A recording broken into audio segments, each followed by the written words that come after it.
If you've been in business long enough, you are going to run into bad customers. And yeah, I said it. There are bad customers out there. There are people that cause us headaches, that add stress to our lives. Yes, they are real. And no, the customer is not always right. And that is why in today's video, I want to talk about the 3 red flags that can help you identify and hopefully stay away from bad customers like these. If you're looking to start a pressure washing business, but you're not sure what chemicals to use, how to mix them, or how to clean every surface on a residential job site, the equipment you need, and how to use it properly, safely, and profitably, check out How to Wash, the #1 selling pressure washing training in the world. It will be the first link in the comment section and the description. One of the first red flags to watch out for is when customers, they've got unrealistic expectations. You guys know the type. They want it all, they want it now, and they expect to pay next to nothing for it. They might ask for big discounts, or they expect you to jump through hoops that just can't be done.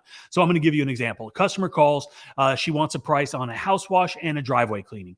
You give her the quote, and in this case, really the price doesn't matter. Let's call it $800. And then you ask if they want to get on the schedule. They do, but they need it done by Friday because they're having a party, or a realtor is having pictures taken, or they're having an open house. Pick your emergency, but also understand that today is Wednesday. Okay, it's Wednesday afternoon. They need it done by Friday. Then she tells you that the last guy was way cheaper, and then she asked you for a pricing concession. Okay, not only is this unrealistic, it's unreasonable, and I assure you that this human is going to be a pain in the ass.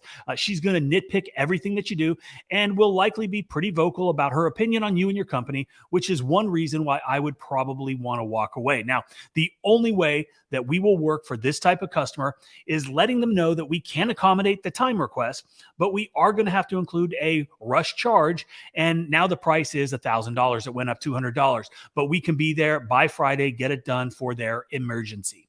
Now, I call this the red flag tax, and it doesn't always work, but in most cases, if you can identify a problem customer early, hit them with the tax, which is going to make it a little bit easier swallowing all the bullshit that you're going to have to put up with dealing with this type of customer. So the second red flag is when you're dealing with customers that always seem to be complaining about something, whether it's about your work or a previous service provider, or really anyone or anything.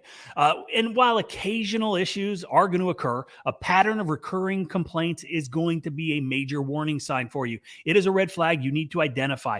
These customers are probably going to nitpick every single detail. They're going to make unreasonable claims, or at least try to exploit the situation for their benefit. There was this one customer who constantly found problems or had issues with the work that we did. And I know we do good work. She would follow my tech around, pointing things out before he was even done with the job. Like, he would apply the house wash mix to the entire house, and then she would walk around behind him and tell him that he missed stuff, and he hadn't even started rinsing. Okay.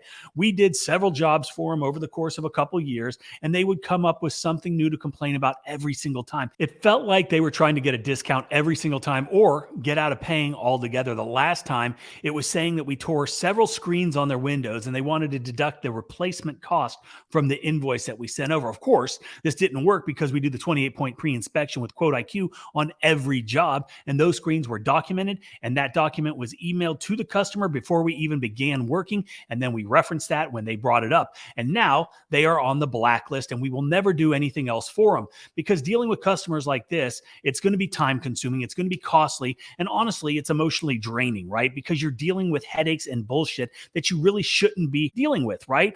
Remember, your business's reputation is at stake, and resolving disputes or just dealing with stuff like this, it's going to divert your attention from focusing on the things that truly move the needle in your business. So the final red flag is what I like to call the scope creep. And that is when customers continually add on services once you've already established the initial price. And when customers keep adding things to the job, increasing the scope of work without a corresponding adjustment in the agreed upon price, that is not a good thing, and that is not something acceptable, and that's not something we're going to deal with or allow to happen. People tend to do this a lot when they know that the owner isn't the one doing the work, and they think they can take advantage of whoever it is on site by trying to get a little extra work and pay no extra money. I had a customer who initially hired us to do their house, and we agreed upon a price, and we discussed everything about the job. They also got the customer contract that we have set up to deliver with every estimate through 𝗤𝘂cie𝗁𝗲. So my tech goes out, he sets up, he knocks on the door to introduce himself. He asks if they want to do the walkthrough inspection, and they did.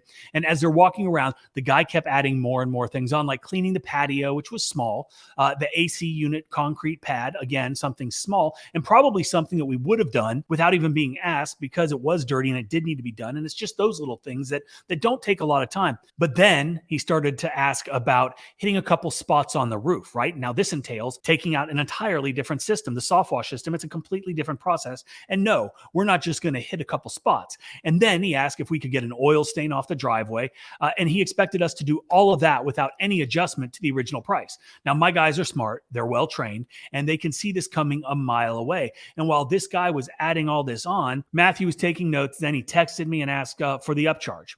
Now, a lot of people might feel pressured on doing a few things for free to make the customer happy. And like I said, there's a time and a place, but when someone's trying to add on additional full services, that ain't going to fly because they aren't thinking about your business. They are only thinking about themselves, and they have no consideration for your schedule, your overhead, because this stuff, it actually costs money to do. It's not free. It's not just labor. And without considering the impact of time and resources and costs, it's not only going to disrupt your workflow and mess up your schedule, but it will impact you financially. And that's why it's so important to have clear communication from the very beginning, defining the scope of work and discussing any additional requests separately and charging accordingly. So if a customer keeps trying to expand the scope of work, if they're trying to creep that scope of work up without an appropriate adjustment, you need to spot the red flag, not work for free, and make sure you give them the price for the additional work. If not, they're going to do it again and again, and you're going to continue to lose money. It's not about being a nice guy,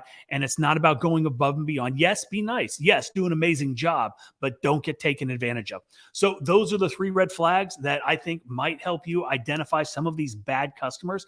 Do not forget to check out 𝗤𝘂cie𝗁𝗲. It is on the Apple, it is on the Google Play Store, and we are giving away a window cleaning business starter kit. We teamed up with the WCR. So definitely, if you are a premium or platinum subscriber, you're already in the contest. If you are not, then go ahead, download the app, become a premium or a platinum subscriber, and get the best CRM for the home service industry.